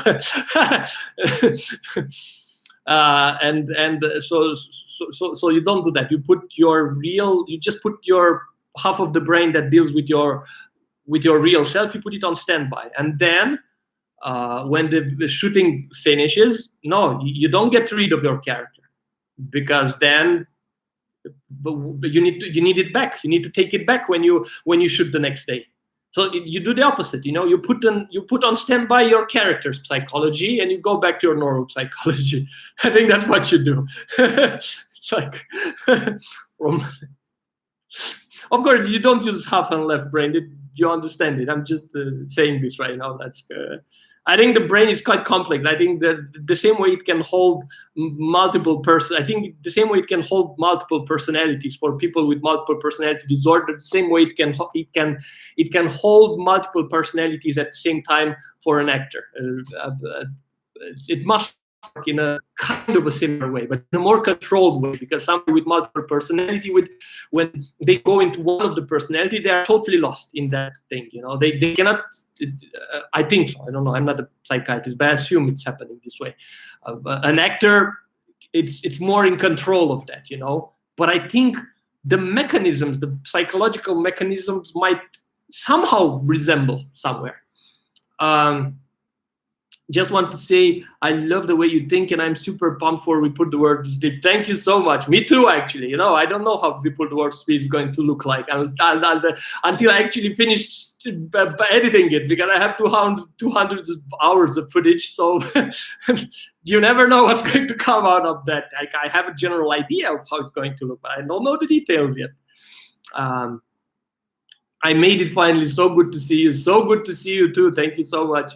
Hi, Adrian. It's Anne from Sweden. Anne! Wow. Hi, Anne. My name is Adrian. I'm from Romania.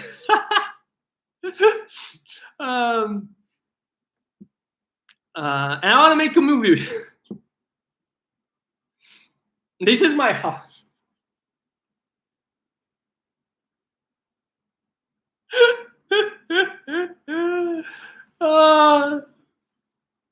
I miss that character a little bit, right? Sorry, having too much fun here. Be my cat, Anne from Sweden. Exactly. And someone named Anne, the film freaked me out the whole level. Yeah, I always thought of that. Wow, for people named Anne, this might be like, wow, to the next level. Finally got my physical copy. I'm so happy. Thank you. Wow, so cool. Thanks for ordering a physical copy. By the way, the DVDs with the traditional posters, there were 2 posters, are no longer available because Amazon closed their video on demand service, blah, blah, blah. That allowed us indie filmmakers to release their DVDs directly on Amazon. They closed that, so it's no longer available. But right now there is a DVD available from Tetro Video, it's called. And it has like this, oh my God, it has this cool art that they made with this gory face of Anne Hathaway on the cover. You literally need to check that out. I'm gonna put it in the description. It's not here yet, but I'm gonna put it in the description of this live afterwards for you to get it. But anyway, I think if you search Tetro Video on Google, you can also find it. It's like so cool, so cool. What do you think about Kubrick's way of directing? For example, the set of Shining, where he made Shelley develop the same scene dozens of times in order to get the best shot. It's okay. Oh, not at all. Like, not at I love Kubrick's philosophical vision. Like, I love the philosophy in 2001: A Space Odyssey, and the metaphysics, and the way he was this genius who wanted to literally have the ultimate creative control and create this bigger than himself, bigger than the world, bigger than the universe works of art. I love these creative ambitions, but the way he works with actors is so wrong, in my opinion, because when you make somebody repeat again and again and again and again and again, it is no longer natural. So you get what you want in terms of how the performance looks. You want the performance to look in a certain way. You get that if you make the actor repeat it again and again and again. But at some point, it won't have that spark, It won't have that spark because the actor is tiring. It's no longer surprised. Like the process that they go through, just like us in real life, everything surprises us, everything is fresh. So that's why it's no coincidence that no actor ever got, I think, even an Oscar nomination. I think I'm not wrong about this. That's why no actor never got even an Oscar nomination, at least in a Stanley Kubrick film, because his obsession with perfection. You can have that obsession with perfection in terms of style and stuff like that, but you need as much as possible to capture an actor's performance from the first take, because the first take will be the most genuine one, because that will be the take when the actor won't know exactly, even of course in my case I don't even have the lines, but even when the actor has the lines, the first take, the first time they go through that process, it will be still a discovery, because you can't know for sure how you will feel when your partner or acting partner will give you a certain line, how that line will fall in you emotionally, what transformation you will go through. And it will be genuine. Your transformation will be genuine, and the audience will feel, wow, this is so good. This is happening for real. You feel it. You feel when the actor is just acting. You feel when the actor is acting and is acting good. I'm not saying not bad, acting good, but you feel the acting. And you feel when it's really something, it's electrifying when it's happening for real. And those are the most powerful performances. And I think Stanley Kubrick was wrong on that thing. And I think I saw an interview with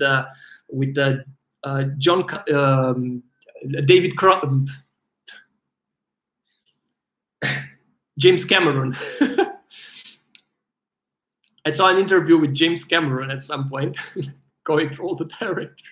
And he said that, yeah, he took a lot from Stanley Kubrick, but he is not that strict on acting, because he said like, acting is magic. You need to capture that spark. You need to capture that spark, from the actor. And if you so much try to control the acting, you need to keep your head like this, put it more a little bit to the left, keep your hand more to the right like this, and now say the same thing again. Okay, I'm saying it. And the acting can look, it's okay, you get the artistic vision in terms of plastic art. You get it exactly the way you want it to look. But by doing that, you kill a little bit the spark. You kill the naturalness, and by killing the spark, it's harder for the audiences to connect emotionally. They can connect more mentally, but less emotionally. They can be. There is a limit to how much the audiences can get emotionally involved with what you are showing. So yeah, that I'm not at all a fan of working with actors this way. In Be My Cat, by the way, I went to even extremes with that. Like all the footage you see in Be My Cat was first takes. I think there is one moment, but that was something happened, an accident happened, so we had to start all over. Only one moment, but all the other ones are literally first takes in Be My Cat for that reason. Because in found footage, you cannot feel the acting. I did the same thing. By the way, I did the same thing in Be My Cat. I had double takes for a lot of scenes, for a lot of footage. Wow, it's 2 hours. Oof. I think I'm going like at most 30 more minutes, and then I'm done for today. So in Be My Cat, for example, I did shoot multiple takes at some point. Not at some point. I constantly shot multiple takes. But then at the end, when I looked at those takes, I realized, hey, although let's say my speech maybe it's more correct, I'm not like mumbling, or I'm not making so many pauses, I'm more like up to the point, but hey, it doesn't really look as real, or it's not, the acting is not electrifying enough, So instead of having a correct and right acting performance, I preferred having a little bit more flowed one, with more pauses, with more finding my words and all this, but having the spark, having that naturalness, because I think that most of the fans, this is what they found, like they found contagious. Wow, that thing. So I think that's the way to go with films, with film acting, with directing actors. That would be awesome.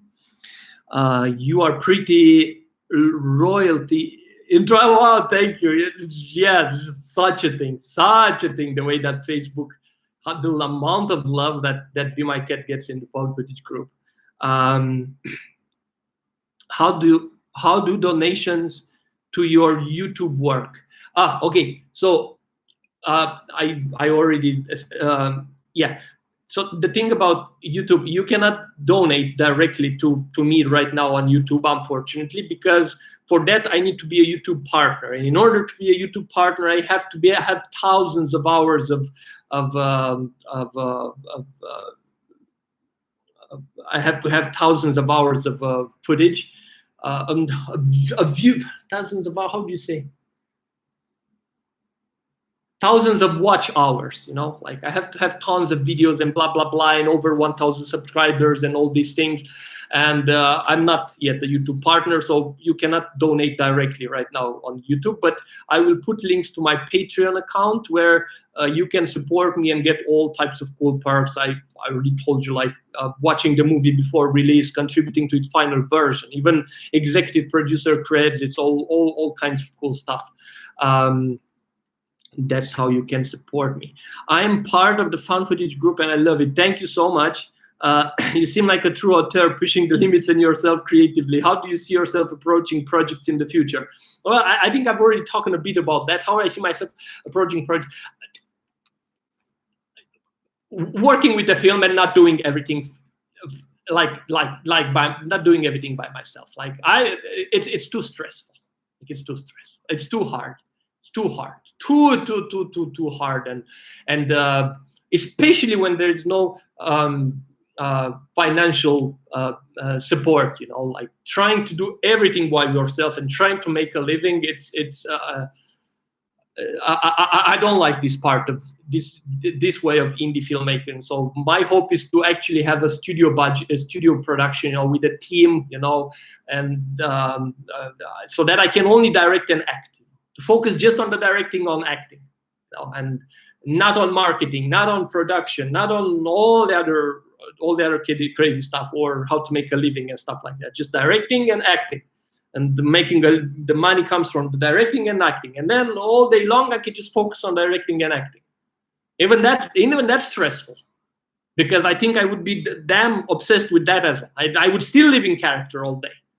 But at least I would be just living in character. I would have to go out of character and to think, oh my God, fuck, how am I going to find the money to pay the rent next month? Oh shit, how am I going to do this? Oh, how am I going to rent a location to shoot the film? I would just be in character at least. I feel like We Put the World to Sleep could have a big message on global society if you wanted it too, no matter the genre. We Put the World to Sleep is going to have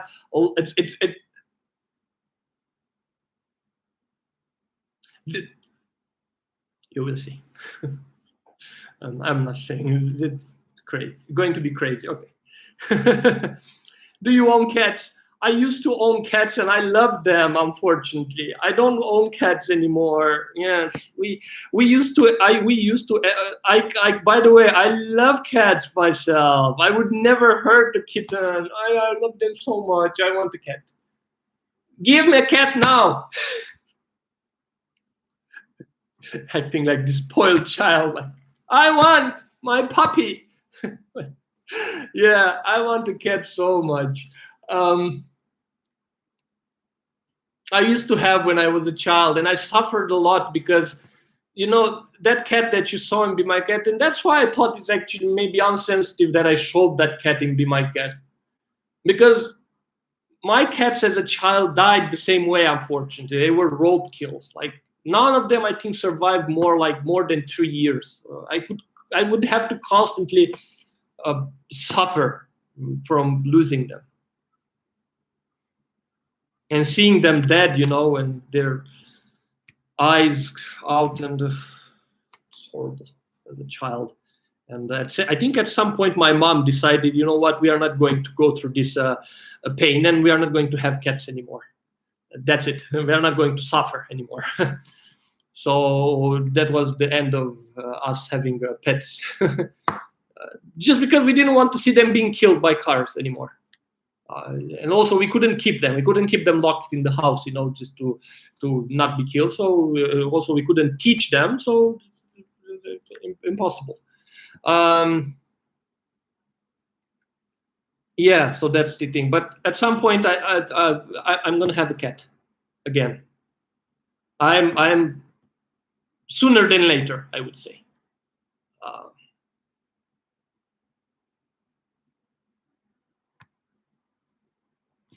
We will see. I, for one, have so much respect for the fact that you give so much of your time to your fans and are so open. Thank you. Thank you. Do you like the movie Descent into Darkness? I watched it, that and Be My Cat as a double bill and was mentally destroyed after all. Oh my God, you shouldn't do that. You know what? So many people said, wow, Descent into Darkness is so similar to Be My Cat. And I watched it for that reason. I appreciate so much, like, again, what the guy did, like, all by himself. And there are some movies that I appreciate a lot, their efforts and what they did, but I just wasn't my cup of tea, like I think it might be probably because it was too similar to Be My Cat. I'm not so sure. But I don't think it's that at the same time, because I remember I saw a film called Cat Sick Blues, yeah, at the Night of Horror Film Festival in Australia in 2015, which it premiered in the festival. Not it premiered. I think it was in competition at the same time with Be My Cat, and I loved it. So I'm not sure, but anyway, I don't know why. It just wasn't so much my thing.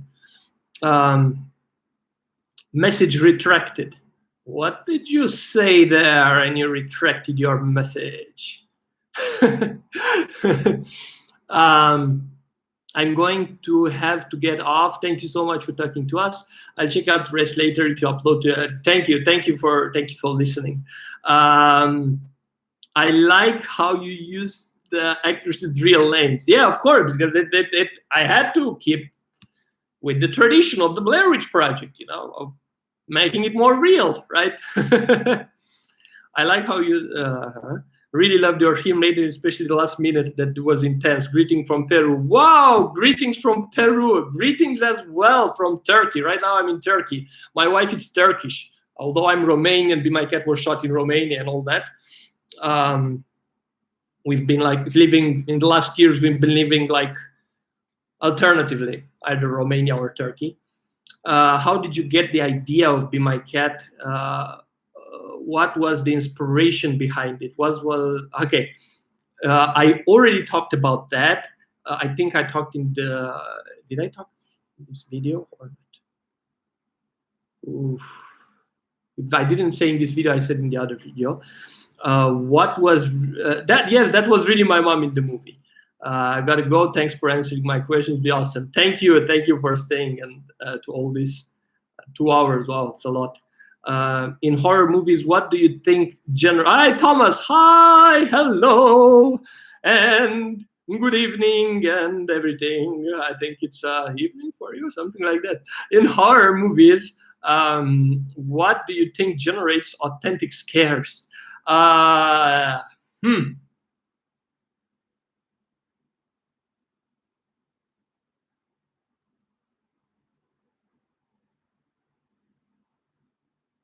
Do you know what? I don't think I'm into scares so much.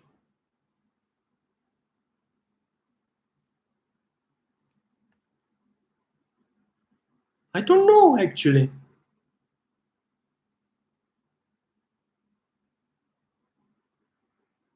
I think I like disturbing people. I think I like disturbing people. I like taking them out of their comfort zone. I'm not sure to what extent I like scaring people. And because of that, I'm also not sure what would be the best ways to scare people. Although the secret project that I'm working, and yeah, the secret project that I'm working, I will have to scare people with that one. So I'm working on ways to scare people with that one. But I don't think I fully figured out all the ways that and all the methods that I can use to scare people, because this was not really my interest before. Yeah. So I don't know. I think I would have to be more aware first, Tom. I would have to be more aware of the ways to scare people myself as an actor, and then I would be able to say, I think that works better. Because, for example, I'm not scared by jump scares. That's not something that scares me as an audience. And also there a lot of the films that scared me, that had moments that scared me. Hi. Thank God, glad you like the answer. Cheers as well. I think what scared me was, wow, people are living. It is normal. I kept you over 2 hours. Even I'm sleeping right now. No, okay. So I think, and also there were a lot of films that scared me, but I don't actually appreciate the films.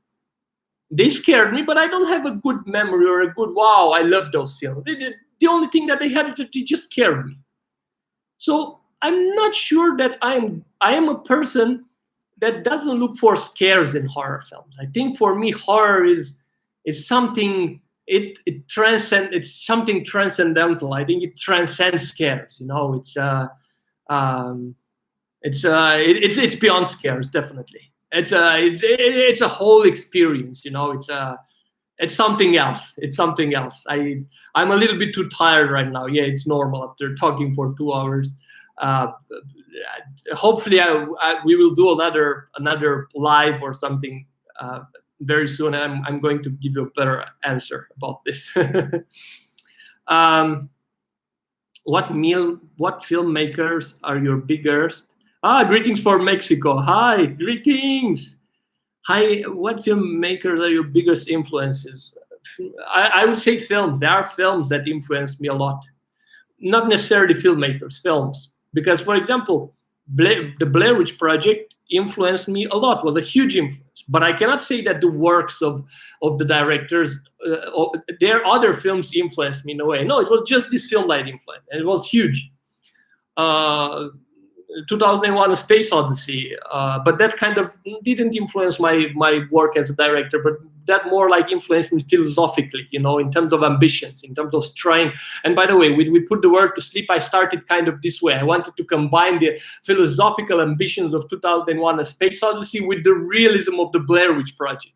That was the initial concept of We Put the Word to Sleep. And I think I still touched it here and there. But anyway, that film went wild during improvisation. It went in directions which I totally didn't anticipate. So we will see what will happen with that. Yeah, of course.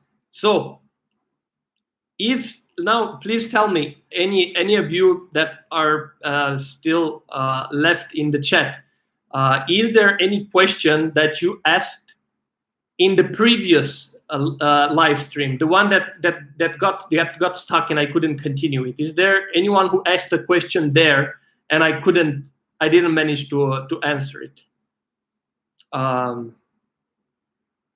Or is there any question that you asked here and I just didn't see that, I skipped it maybe by mistake? Because I cannot access I can't access the first live stream, the chat of the first live stream. There is an error. I cannot see the questions that I got in the chat.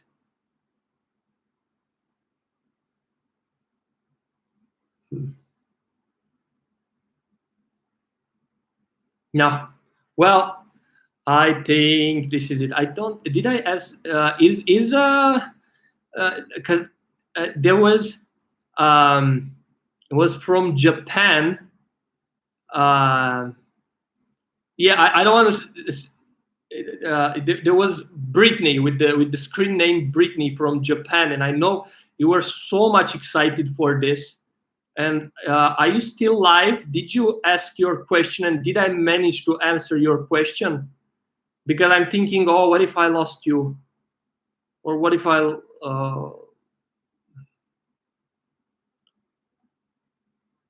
I skipped your question?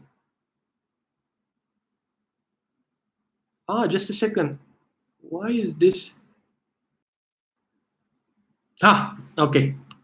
As an editor, I'm curious to know how you go about editing a new project. Sometimes I start with the end, and have a good night, you. Thank you as well. Sometimes I start with the end and work backwards, for example.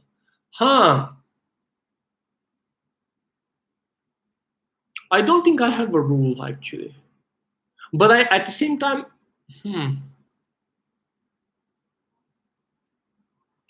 I think, you know, here's how I think I do it. I think I put together a lot of footage. I put in the editing timeline, okay, or how do you call it? I don't know, because I'm not an editor, you know. I learn everything just by doing it, you know. I don't even know how that damn thing is called, that where you put the project, okay, the project, Final Cut Pro or whatever.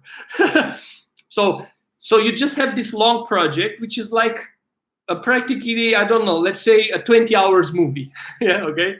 And then I start trimming the scenes and making it a 10-hour movie. And then I watch that 10-hour movie, and I'm thinking I'm again trimming the scenes, and till I reach to a 5 hours movie, and I'm watching it again and again. I give it to people in the team. What do you think of this file? What should I cut next? Okay, then I'm bringing it down to 2 hours, and so on.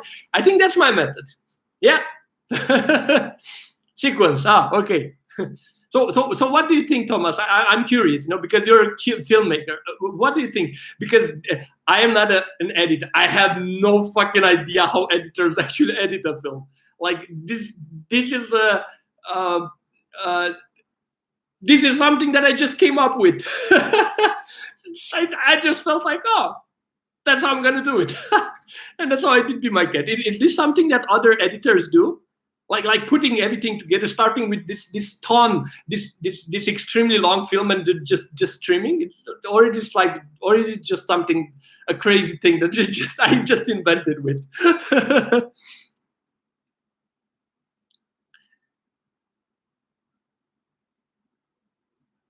I think that's a strong way to do it. Start making the longest version plus, and then after that you watch it a million times. If anything makes you second guess, like, get rid of it. Okay. So this is a thing that this is a thing that people do, right? Like editors, it's not just me doing this crazy stuff. This is something like editors do, right?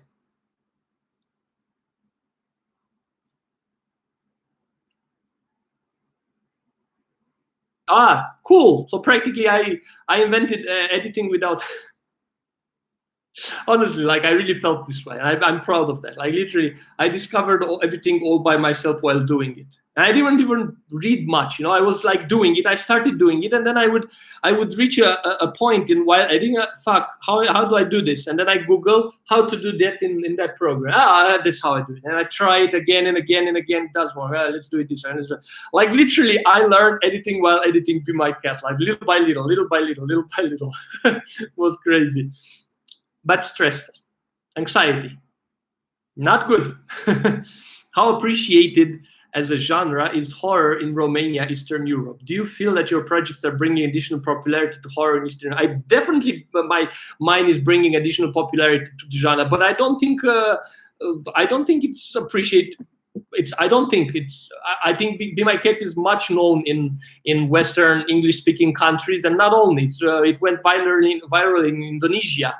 All of a sudden, thanks to TikTok. There was a YouTuber in Brazil who, a very popular YouTuber, talked about Be My Cat. Now I think quite popular among cult film fans in Brazil. I found it pirated on Russian websites.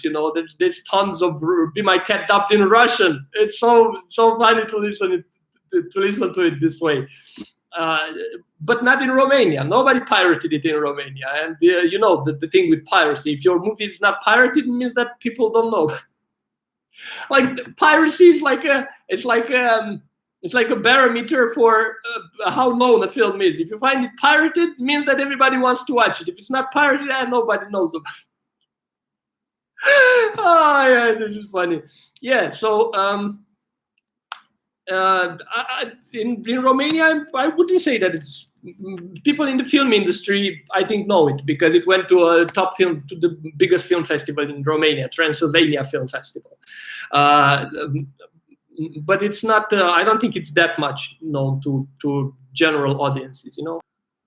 I think we are done for today. Thank you so much, everyone, for staying. Thank you for having the patience through my initial technique. One more question. Do you have any dream projects in mind? I want to direct a big studio production. That's my. It doesn't matter. Doesn't matter what type. I just want a big studio production. I don't want to worry about the financial part. I just want to have a team. But I don't worry about all the organizational stuff. I just want to do the directing and the acting, and to be well paid for that. That's my dream project. And then going to festivals and responding to people in person, not just here on live. Thank you so much. I love doing this, and thank you so much for waiting. Thank you for having the patience, like switching from my initial live stream, which didn't work, and switching to this one. I think I've lost some of you. I think I've lost some of your questions. I'm so sorry. I don't know. It's like, anyway, next time, if I do one next time, it's going to be much. I know what doesn't work, and I'm gonna avoid those issues. Yeah. Cool. Well, thank you so much, everybody.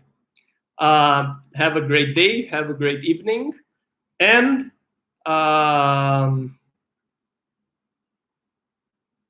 keep in touch. Keep in touch in comments. You know, I'm always there. I just put a comment in the found footage group or on Twitter or Instagram, and you just tag Adrian Țofei or Adrian Țofei, the way people say in English. Regardless, you just tag and you just know that in a couple of hours, at most a couple of days, you know, to get the answer back. Like, people are joking about this, honestly. Like, oh, like, put a comment and tag him, and you will get a reply. You know, it's funny. Yeah, I hope I will be able to do that